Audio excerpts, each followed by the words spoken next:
Welcome back to Mahadev reviews. अक्सर लोगों को आई ईयर ड्रॉप को यूज़ करने के सही तरीके के बारे में पता नहीं होता और वो कुछ गलतियां कर देते हैं, जिसकी वजह से उनको बाद में आइज़ और ईयर में बहुत ज़्यादा तकलीफ़ हो जाती है और उनको परमानेंट डैमेज भी होने के कारण हो सकते हैं। तो इन सब की जानकारी हम आपको इस वीडियो में देंगे। हम आपको बताएंगे कि आई ईयर ड्रॉप को सही यूज़ करने का तरीका क्या है और इसके साथ ही हम अफॉक्सिलिन and dexamethasone eye ear drop का रिव्यू करेंगे और इसकी फुल डिटेल जानकारी साइड इफेक्ट के साथ हम आपको इस वीडियो में देंगे। आई ड्रॉप से आंखों की कई समस्याओं का इलाज किया जा सकता है। आंखों के infection, dry eyes, redness in eyes, इन सब से छुटकारा पाने के लिए डॉक्टर द्वारा आई ड्रॉप डालने की सलाह दी जाती है। वैसे आई ड्रॉप को यूज करने का आपका कोई भी रीजन हो सकता है, लेकिन उसको सही तरीके से इस्तेमाल करना ज़्यादा जरूरी है। तो आइए अब जान लेते हैं आई ईयर ड्रॉप को सही यूज़ करने के तरीके के बारे में। सबसे पहले आपने आई ड्रॉप के ढक्कन को खोलने से पहले आपने अपने हाथों को अच्छी तरह साबुन से धो लेना है। उसके बाद आपने ढक्कन को खोलना है और अपनी आई की नीचे वाली पलक को नीचे की तरफ खींच के रखना है और इस बोतल में से 2 ड्रॉप्स अपनी आईज में डाल लेनी है। लेकिन आपने ध्यान में ये बात रखनी है कि बोतल से ड्रॉप्स डालते वक्त बोतल की टिप आपकी आईज के साथ टच ना हो, जिससे आपका इन्फेक्शन ज़्यादा फैल सकता है। अगर आप अपनी आईज के लिए 2 तरह की आई ड्रॉप्स का इस्तेमाल कर रहे हैं या 2 मेडिसिन का इस्तेमाल कर रहे हैं तो उनको आपने एक साथ नहीं डालना है। उनके बीच कम से कम 15 मिनट का गैप रख लेना है। जब आप अपनी आईज में आई ड्रॉप की 2 ड्रॉप्स डाल लेते हैं उसके बाद 2 मिनट तक आपने अपनी आईज को नहीं खिलाना है। उसके बाद उसको टिश्यू से अच्छी तरह क्लीन कर लेना है। और आखिर में ध्यान देने वाली बात, अपने लिए हमेशा एक सेपरेट आई ड्रॉप रखें। अपनी आई ड्रॉप किसी व्यक्ति से शेयर ना करें।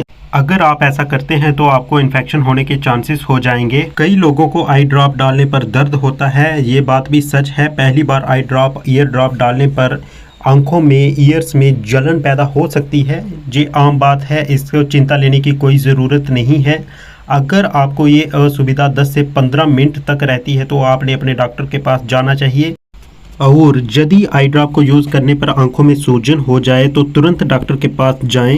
आई ईयर ड्रॉप अच्छे तरीके से काम करे, इसके लिए आई ड्रॉप पर दिए गए इंस्ट्रक्शंस को और डॉक्टर के द्वारा दिए गए निर्देशों को अच्छी तरह पालन करें। अफॉक्सिलिन and dexamethasone eye ear drop एक एंटीबायोटिक मेडिसिन है जो इन्फेक्शन से होने वाले बैक्टीरिया के विकास को रोकता है और ये आई ईयर के इन्फेक्शन के कारण होने वाले दर्द, लालपन, खुजली या छाले आदि के लक्षणों से राहत देने में मदद करता है। डोज और समय आपकी कंडीशन के आधार पर होगा। डॉक्टर द्वारा बताए गए डोज ही आप लें। इस अफॉक्सिलिन डेक्सामेथासोन आई ईयर ड्रॉप को आप 4-4 आवर के गैप पर ले सकते हैं। इसको आपने कंटिन्यूसली 7 डेज तक यूज़ करना है। उसके बाद आपको आइज़ के रिलेटेड कोई भी प्रॉब्लम होगी, ईयर के रिलेटेड कोई भी प्रॉब्लम होगी, उससे आपको छुटकारा मिल जाएगा। आपने मैक्सिमम जो ड्रॉप्स डालनी है वो सिर्फ 2 ड्रॉप्स ही होनी चाहिए। अगर आप एक्सेस में यूज़ करेंगे तो वो नेगेटिव असर भी डाल सकती है। लेकिन किसी भी मेडिसिन को यूज़ करने से पहले अपने मेडिकल केयर टेकर डॉक्टर की सलाह ज़रूर ले लेनी चाहिए। 1 साल से कम उम्र के बच्चों के लिए इन आई ड्रॉप्स का इस्तेमाल ना करें। वैसे इस मेडिसिन के कोई मेजर साइड इफ़ेक्ट्स नहीं है, लेकिन कुछ एक केसेस में इस आई ड्रॉप को डालने के बाद जलन आपको 10-15 मिनट तक हो सकती है, जहां को आंखों में सूजन हो सकती है। तो उन कंडीशंस में अपने डॉक्टर से जल्दी संपर्क करें। तो ओवरऑल ये जानकारी आपको कैसी लगी आप हमें कमेंट सेक्शन में बता सकते हैं। अगर इस मेडिसिन के रिलेटेड अगर आपकी कोई क्वेरीज हैं वो भी आप हमें कमेंट सेक्शन में पूछ सकते हैं।